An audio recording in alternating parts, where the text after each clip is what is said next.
Donnie and Dolly. The team is supported by ableauctions.ca. Closing your business? We can help.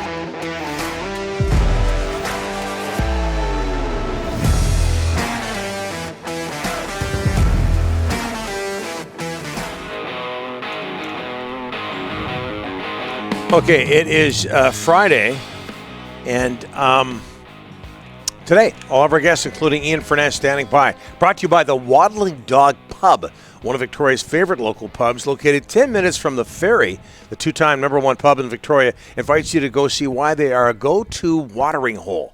The Waddling Dog Pub is the best place for all of your Canucks and NHL action, with extended hours, so you don't have to miss any of the action. Come, sit, stay at the Waddling Dog Pub. There's people that are texting in who are trying to educate us on Canada's laws when it comes to foreign buyers. Okay, just two things. I'm quoting the agent. As you can tell, this is a sports show. I don't know anything about the foreigner's tax to buy a house or not buy a house. We are quoting the agent. I don't delve into. I don't Google house taxes and stuff like that, Donnie. Mm-hmm. The agent says it might. You want to mention the things you do Google? No, because we get fired. Listen, I'm telling you, the agent has a concern about the foreign buyer's tax. So that we're quoting the agent. Okay. It's not us. All right. And he had a client in Vancouver who didn't buy a house because of the 20% tax on foreigners. So he's onto something. But don't rip us for the foreigners' house tax stuff. That's not us. Okay. Yeah. You know, when it comes to a sheet of ice, we're okay. We can talk about that. Yeah. Rip the agent. Anything that takes a lot of intelligence, we're out the door. No. Okay. Not just you, all of us. Yeah. Okay. Speaking of intelligence, joining us from KGR Sports Radio in Seattle, our good friend Ian Furness. How are you, sir? Solid segue, Johnny. Pros move, and on your part, why don't you just do like we do, build a wall? You'll be fine. You know, yeah. Out. Yeah. How's that going?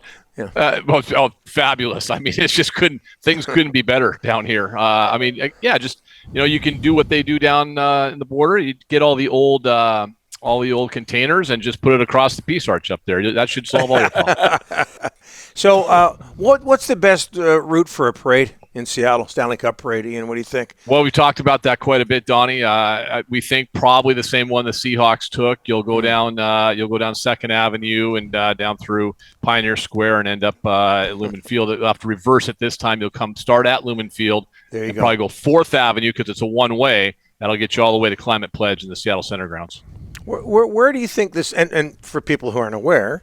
I hope you are aware because this is a sports show, but the Kraken last night going to Toronto win 5-1. They've won 3 straight.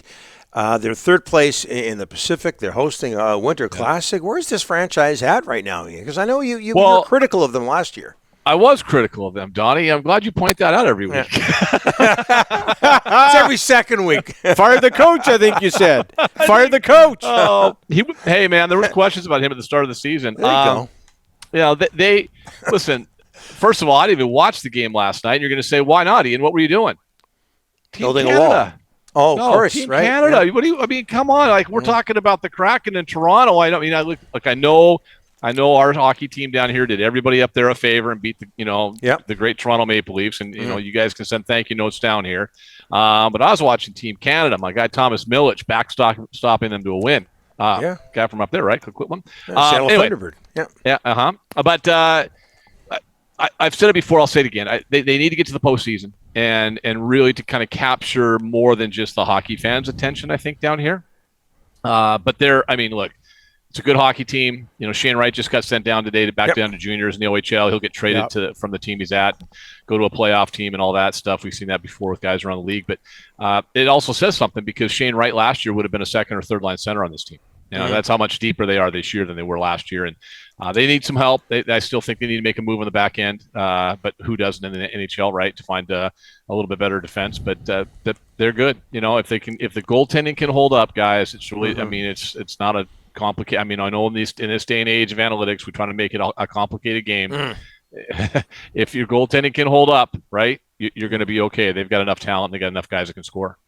Tremendous goal on the backhand by Shane Wright yesterday. I alluded to this. How about that, huh? Yeah. How about that? Yeah. And then, hey, congratulations, kid, gold medal. You know, you roof a backhander, a huge goal, and go to Kingston. Head on back down to the O. Yeah. you ripped into Shane Wright last year too, as I recall. Killed him. Absolutely crushed him even before he came here. Yeah, absolutely. I alluded to this earlier. What's your reaction to the Kraken to Seattle getting awarded a Winter Classic? Well, awesome, obviously. And they have been talking about this, guys, for a long time. I know that, the Thunderbirds have talked about it with the T-Mobile guys even before, 3 or 4 years ago.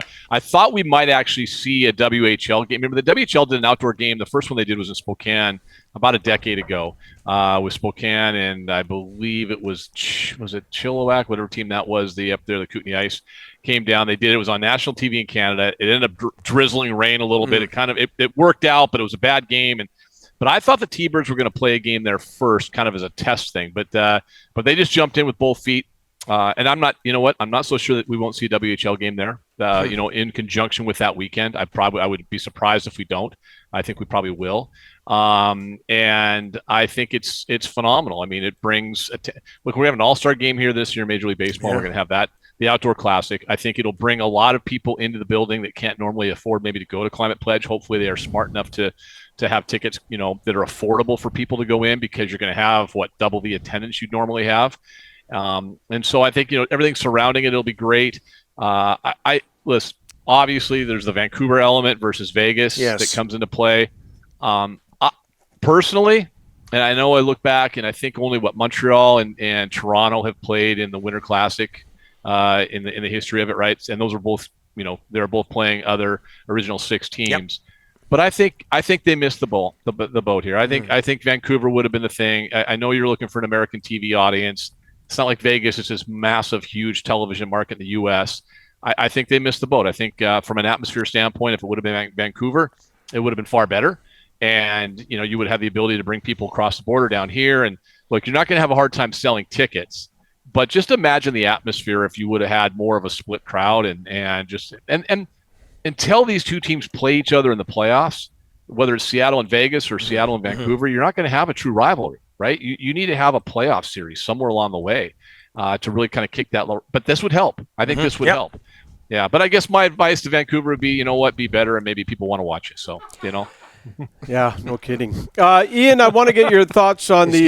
Just gave us a shot there. Yeah, I know he gave us a shot. I'm listening. He's always giving us shots. Listen, I'm not giving you a shot. Are you guys? No, last I checked, you're not in the front office. Yeah. You're not behind the bench. It's not your. Give it some time. In a couple of weeks, we might be. Well, yeah. I mean, you didn't sign JT Miller, did you? I don't think. No. I mean, Donnie, I remember all last year you kept saying don't sign JT Miller. Mm-hmm. The only guy saying it. But look where you are right now.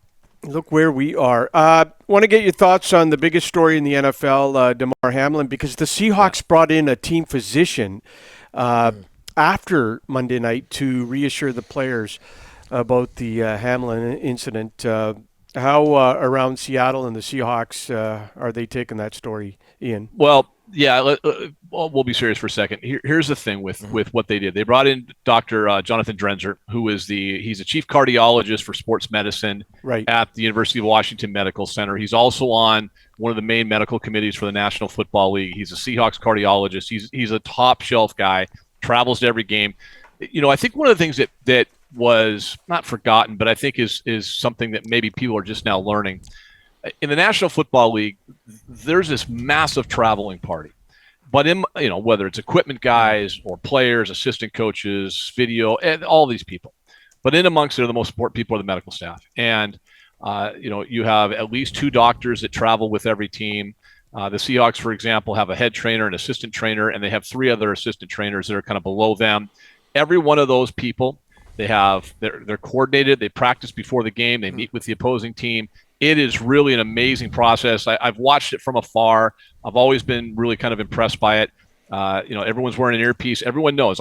For example, I'll paint the picture for this way. When I'm in the press box watching a game and we're covering it, and we tweet stuff out here and there. If I see a player injured, I know the young woman, the lady that actually is in charge of the cart, for example, right? I know who that is, and I'll keep my eye on her. Are they getting the cart? Are they, where is she at? Everyone has a job. And so when we saw that on Monday, the coordination between the Bills and then obviously the Bengals staff jumping in, the paramedics that are on the scene, and there's, I think in Seattle we have at least 2 or 3, I believe, that, at each end there's a ton of people there, and they all have a job. And so it's horrible to say this, but it's honestly the truth. If this was a cardiac arrest that was inevitable for this young man to happen, there's probably no better place outside of an emergency room for it to happen. Right. It was, and they saved his life. The Seahawks brought Dr. Drenzer in more to speak to the media and kind of explain what that process is, where they are and what they're doing, because they don't want Pete Carroll and the players to have to answer questions about logistics and things they don't know anything about. But I thought it was a really interesting conversation. He talked about the risk of cardiac arrest for young athletes and where that high risk is.